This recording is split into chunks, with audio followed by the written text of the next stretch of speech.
다음은 오늘 좀 화제를 많이 모으고 있는 인물이 바로 이부진 이제 신라호텔 사장입니다. 아들 졸업식 때문에 또 한 번 화제가 됐는데 오늘은 이제 서울대학교에 입학을 했다는 건데 입학식 사진을 한번 보겠습니다. 이부진 사장 뭐 엄마니까 당연히 왔고 여기 보면 홍라희 관장도 입학식에 참석을 했습니다.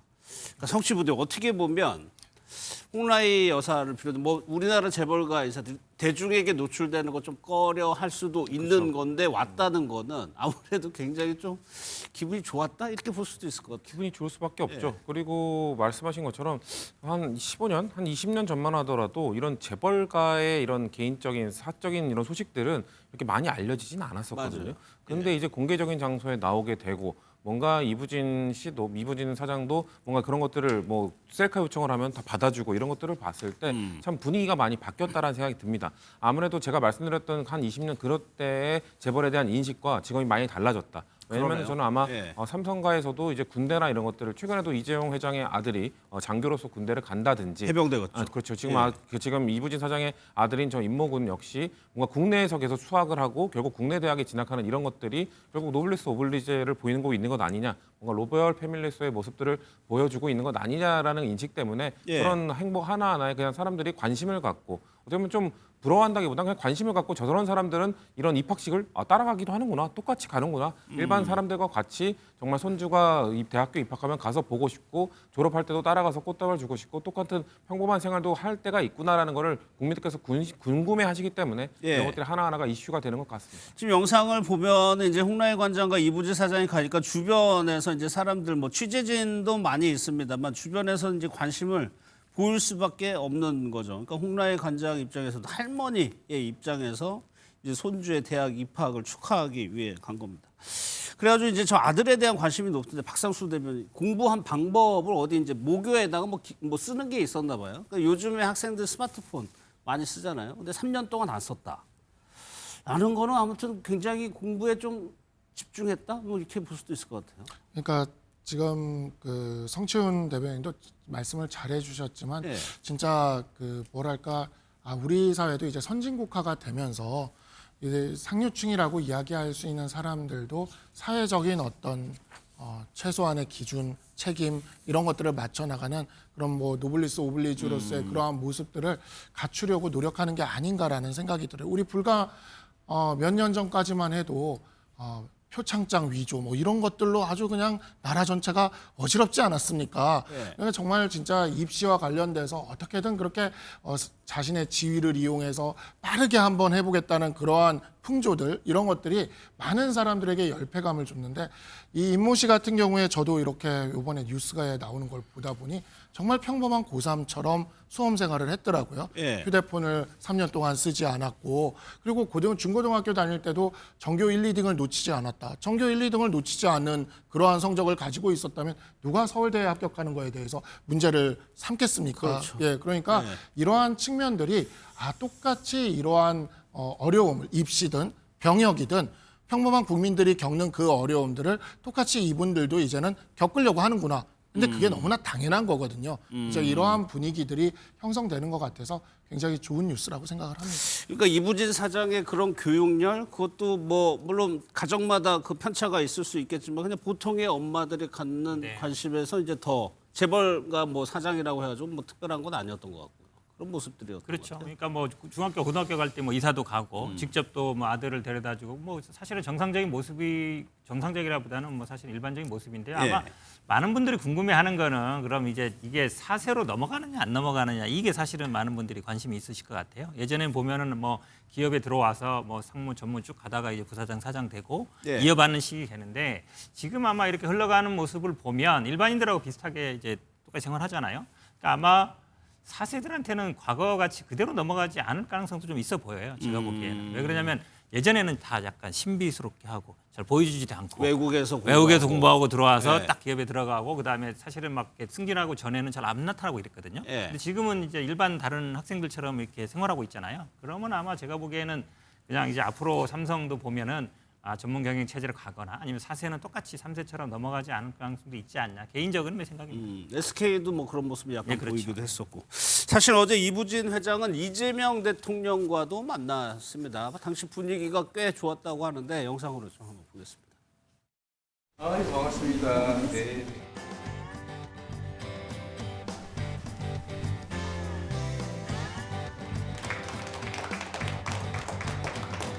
2027-2029 한국 방문회의 준비를 차질 없이 해나가겠습니다.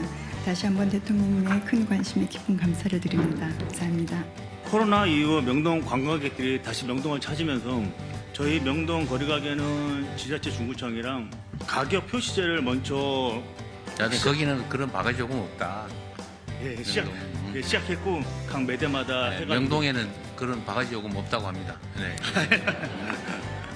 그리고 이제 명동 쓰레기 버려진다는 포스터를 붙이고 관광객 분들한테 쓰레기를 받아서 저희가 처리해 주시고 잘하고 있네요. 예, 그러면 이제 명동에 가시면 쓰레기 들고 다니 고생 안 하셔도 된다. 그런 얘기입니다. 네. 이상입니다. 감사합니다. 저 뒷부분이 성취부들 사실 일반인이 대통령을 앞에 두고 무언가 얘기하러 굉장히 떨리고 그럴 거예요. 그러니까 그렇죠. 대통령이 그냥 정리를 해주는 거죠. 저게. 그렇죠. 사실 저는 저 기사를 처음에 텍스트로 봤을 때는 여기에 사람들이 웃으면서 손뼉을 쳤다고 그러는데 이게 왜 잘 이해가 안 갔죠. 손뼉을 왜 칠 네. 만한 사양은 있죠. 근데 영상을 보고 이해를 하게 됐습니다. 아무래도 저분이 아까 이강수 총무님이라고 하죠. 이 명동에 있는 거리가게 복지회 총무님인데 예. 저분이 이제 명동이 잘 되고 있는 이유에 대해서 설명을 하는데 대통령이 마치 그 말씀을 끝날 때마다 한 문장 한 문장 정리해 주는 듯한 그런 역할을 하니까 그리고 전체적으로 보니까 저 회의 자체 내내 분위기가 너무 좋았어요. 분위기가 좋다 보니까 저런 발언을 나올 때 대통령께서 약간의 장난기 섞인 정리를 또 해주시면은 또 사람들이 또 환호를 해주고 같이 반응을 해주고 그런 거로 봤고요.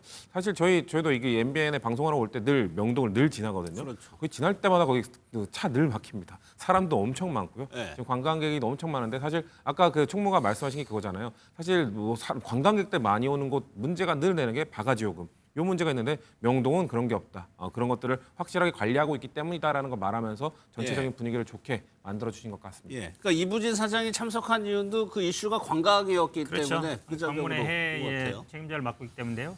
저도 사실 서울 시내에 다녀보면 느끼는데 사실 외국 관광객들이 예전보다 많이 찾아오고 있습니다. 많아요. 우리가 지금 사실은 주가는 뭐 엄청 오르고 있습니다만 자영업자들인지 길 가다 보면 또 문 닫은 가게들이 되게 많아요. 예. 국내 소비만으로는 이제 한계가 있다라는 얘기가 나오거든요. 인구도 많이 늘지 않고 있고 예전처럼 우리가 막 외식하는 분위기도 아니기 때문에 결국은 아마 외국인 관광객들을 많이 유치해서 돌파구를 만들어내는 거에 대해서 지금 민관이 어쨌든 공동의 이해관을 갖고 있는 거고 또 예. 명동이 어쨌든 명소이기 때문에 그런 면에서 본다 그러면 어쨌든 지금 자영업 살리기 이런 그다음에 한국 관광 살리기 이런 데서 아마 힘을 합치고 있는 것 같습니다. 예.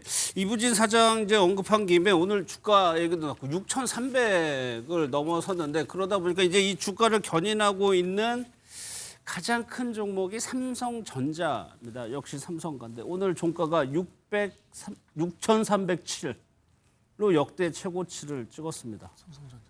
삼성전자가 21만 8천 원까지 올랐는데 주식을 잘 아시는 분이 뭐 제가 좀 말씀. 예. 사실은 뭐 지금 5천 넘은 지 지금 얼마 안 됐는데 얼마 안 주식 볼 됐어요. 때마다 지금 이제 계속 이제 오르고 있어서 많은 분들이 임기 내 5천 달성할 수 있어 이러다가 아이고 이러다가 올해 내로 뭐 7천 만까지 가는 거 아니야 얘기하고 있거든요. 예. 삼성전자 주가에 많은 분들이 갖는 게 사실은 그 삼성 이재용이나 지금 옥나이 여사 이부진 그 네 분이 이제 그 상속세로 내기로 한 게 12조 정도인가 됐었어요. 그때. 12조 정도 됐는데 이게 사실은 그때 당시에는 굉장히 주가가 낮을 때여서 주가 낮으면 이게 상속세 내면은 이 경영권 위협받는 거 아니야 이랬었거든요. 그런 전망. 그렇죠. 그리고 이 전망이 있었는데 예. 지금 정도로 보면 지금 그러니까 이재용 회장이 내기로 한 게 2.9조 정도인데 지금 전 재산이 지금 40조 가까이 된다는 거 아닙니까? 38조라고 그렇죠. 합니다. 평가액이. 2.9조는 이제 아무런 문제가 안 되는 돈이 된 거예요. 그러니까 최근에 아마 보면은 좀 주가 오를 때마다 주식을 정리 조금씩 하고 있거든요. 근데 아마 상속세 내고도 남고 그다음에 경영권에도 문제 없을 것 같은데 이게 어찌 보면 뭐 주식 오르면 예. 손해 볼 분이 없어요. 뭐 재벌 오너들도 이익을 보지만 예. 또 여기에 투자하는 뭐 국내 아니면 내국인들도 있기 때문에 뭐 계속적인 아마 상승 이게 사실은 굉장히 어려운 게 다들 너무 비싸. 지금 들어가도 될까? 다 주변에 보면 다 그러거든요. 오늘 하루에 그런 대화를 굉장히 많이 하죠. 매일 그런 얘기죠. 예, 아, 예. 이게 이미 늦었어. 예. 근데 내일 보면 또 오르고 또 오르고 이래서 아마 이런 얘기들을 저희들이 계속 하지 않을까. 예. 오늘이 가장 쌀 때는 말도 있는데 저도 그건 잘 모르겠습니다. 저희가 뭐 그런 거를 뭐 전망해주고 하는 프로는 아니고 할 수도 없습니다.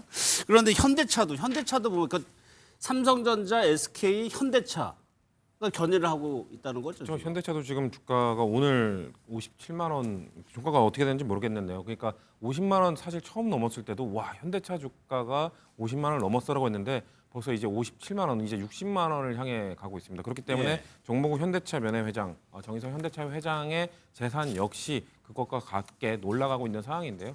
아까 말씀하신 것처럼 2월 초쯤에 제가 다른 뭔가 이런 뉴스에서 예. 삼성전자 주가를 또 다뤘었거든요. 그때도 정확히 1년 전에 5만 원이었는데 15만 원이 됐다는 소식을 한 2월 초쯤에 다뤘었습니다. 네, 15만 원이었어요. 그때 그러면서 그러니까 밈이 AI로 만든 영상 사진이었는데 이재용 회장이 지금이라도 빨리 타라는 밈이 그때 한창 그게 한 4주 전이었거든요. 아, 그래요? 그때가 15만 원이었는데 그때 안 탄 게 지금 후회가 되네요. 많으실 겁니다 아마 그런 분들. 예. 다시 이재명 대통령 얘기로 돌아오면 이제 명동 관광에 짚었죠. 근데 최근 들어서 이재명 대통령 아주 자세한 생활과 밀접한 얘기들을 많이 합니다. 그러면 관계부처에서 당연히 대통령이 얘기한 부분이니까 적용을 하겠죠. 해결이 된다는 얘기인데 저희가 한 상황을 모아봤습니다. 최근에 교복 구입비가 60만 원에 육박한다고 해요. 부모님들의 뭐 등골 브레이커라고 얘기한다고도 하네요. 생산 자체를 아예 협동조합 형태로 만들어서 국내 일자리도 만들고 가급적 소재도 국산을 사용하도록 하면 국내 산업 발전에도 좀 도움이 되지 않을까. 국내 국산 생리대가 왜 이리 비싸냐? 다른 나라 생리대보다 가격이 39% 비싸다고. 전에 뭐 깔창 생리대니 뭐 그런 얘기도 있었고 해외의 수입을 관세 없이 허용해가지고 실질 경쟁을 좀 시켜보면 어떨까 하는 생각도 좀 들어요. 인천공항에서 국내 공항으로 가기 어렵다. 김포로 나와서 가야 되는 시간이 너무 많이 걸린다. 예를 들면 광주나 저 부산 가려 그러면 저 김포로 나와가지고 또 가야 되잖아요. 예. 그게 뭐 물리적인 이유 때문이에요? 아니면 정책적 이유 때문이에요? 저는 그 실제 전에는 운행이 일부 되었습니다. 다만 수요가 생각보다 적어서 일단 좀 안 되는 점이 있었는데요. 시스템도 갖춰야 되고 뭐 하여튼 네. 뭐 여러 가지 문제들이 있을 것 같은데 가능한지. 네. 소소하다고도 할 수 있지만 굉장히 이제 피부에 일생활에 밀접한 얘기들을 대통령이 물어보고 합니다. 저한테 좀 교복이 조금 다가왔었는데 처음에 고등학교 입학하고 교복이 이렇게 비싸? 그렇게 많은 분들이 아마 느끼실 거예요. 그렇죠. 저도 사실은 요 최근에 뭐 교복 지원금이 얼마나 되는지 따져보니까 한 40 예. 정도 되는 데도 있고 30 정도 되는 데 있는데 물어보니까 그 돈이면은 예전 같으면은 교복도 사고 체육복도 살 것 같은데 교복도 다 못 산다는 거예요. 많이 올랐다는 거거든요. 그러니까 이재명 대통령이 교복에 관심을 갖는 게 본인의 약간 트라우마도 있어요. 예전에 교복이 없어서 제대로 못 입고 가서 또 대학 입시할 때 뭐 교복 입고 갔다 이런 얘기도 있었거든요. 성남시장 있을 때도 교복 무상 제공을 하면서 굉장히 그거를 갖고 있어서 이분이 교복에 대해서는 굉장히 진심이다. 본인의 어떤 경험 이게 있어서 아마 네. 그 부분을 지적하는 것 같고 생각보다 60만 원 정도면 굉장히 비싼 거죠. 그러니까 예. 체육복 만들고 이게 교복이 또 하복 있고 동복 있거든요. 이렇게 그렇죠. 본다 그러면 하나만 있을 수는 없고. 그렇죠. 하나만 있을 수도 없고 그런 부분에 있어서는 아마 좀 이제 좀 가격을 좀 낮춰야 된다 이런 예. 아마 메시지를 주는 것 같습니다. 그러면 성취분들 이런 것들이 그러니까 이재명 대통령의 과거 경력이 시장, 도지사, 행정가였기 때문에 가능한 부분일까 이게? 그렇죠. 아무래도 그 행정 능력을 인정받았던 부분 때문에 대선 후보까지 올라갔던 것도 있기 때문에 저는 그런 능력을 충분히 발휘하고 계신 거라고 보고요. 예. 사실 이런 거에 대해서 우려의 목소리가 없진 않습니다. 뭐 만기칠랍니다. 그쵸. 왜냐하면 대통령께서 사실 굵직굵직한 사안들도 많이 다루셔야 되는데 너무 디테일한 것까지 다 챙기시다 보면 민주당 지지자들 입장에서는 너무 피곤하시지 않겠냐라는 정말 애정 섞인 우려도 있는 거고 또 반대에서는 너무 이런 걸 디테일하게 다 관여를 하다 보면은 공무원들이 좀 스스로 해야 되는데 뭔가 대통령이 명령을 내려주기만 기다리지 않겠냐라는 그럴 수 이런 이야기 있는데 저는 대통령이 근데 지적하는 부분들이 보면은 다 공무원 사회나 아니면 대한민국 사회에서 상당히 오랜 기간 동안 해결 못했던 부분들이 많거든요. 예. 그렇기 때문에 공무원들이 스스로 알아서 했다면 건드리지 않았을 부분입니다. 그렇기 때문에 그런 것들을 해결하지 못하는 부분들을 아마도 성남시장 때부터 행정을 쭉 해오셨던 분 입장에서는 요거를 건드려주면 할 수 있을 것 같은데 왜 안 하지? 그런 것들을 건드려주는 것이기 때문에 저는 만기 칠랍니다. 너무 이것저것 다 관여한다고 볼 게 아니라 저는 중요한 포인트 하나 어떻게 보면 원 포인트 레슨을 해준다라고 보면은 네. 저는 충분히 긍정적으로 대통령 역할을 하고 계시는 거라고 보고 있습니다. 예. 야권에서는 좀 다르게 보고 있을 수도 있을 것 같은데, 그러니까 만기 칠람이라는 게 이준호 대표 이게 그러니까 공무원 사회 조직이 원래 그런 속성이 있습니다만 수장이 얘기하는 것만 하는 좀 습성이 있는 거거든요. 거기에 대한 부작용도 분명히 좀 알 것 같기도 합니다만 대통령이. 그렇죠. 그리고 지금 이재명 대통령이 지금 말씀하시는 거 들어오면은 딱 눈에 띄는 거 중심으로 얘기를 많이 해요. 예. 교복 같은 거라든가 여성의 필수품의 생리대라든가 이런 부분을 얘기하는 것들은 사실 사람들에게 피부에 와닿고 금방 화제가 될 수 있는 부분들이거든요. 근데 그 외에 소외되어 있는 부분들은 나중에 역차별 받을 수 있는 이런 문제가 있습니다. 대통령이 이렇게 드러내놓고 특정 항목이라든가 특정 품목에 대해서 관심을 가지고 이렇게 직접적으로 언급하는 것 자체가 오히려 어떻게 보면 그 항목에 대해서 혜택을 되고 더 좋은 발전이 될 수 있겠지만 그 이외에는 또 배제되고 또 예. 사각지대에 들어가는 이런 문제가 있을 수 있거든요. 그래서 이게 장단점이 있다라고 말씀을 좀 드리고요. 또 대통령이 직접 메시지 내는 게 나중에는 부담으로 돌아올 수가 있습니다. 지난번에도 캄보디아 같은 경우 캄보디아어로 메시지를 냈다가 바로 삭제한 적이 있지 않습니까? 외교적 문제로 비화돼 가지고 그런 것처럼 대통령이 모든 것을 다 관여해서 직접 메시지 내고 책임을 지는 듯한 모습을 보이는 것은 통치권자라서 나중에 어떤 그 활동 반경에 오히려 제약이 될 수 있다 말씀드립니다. 예.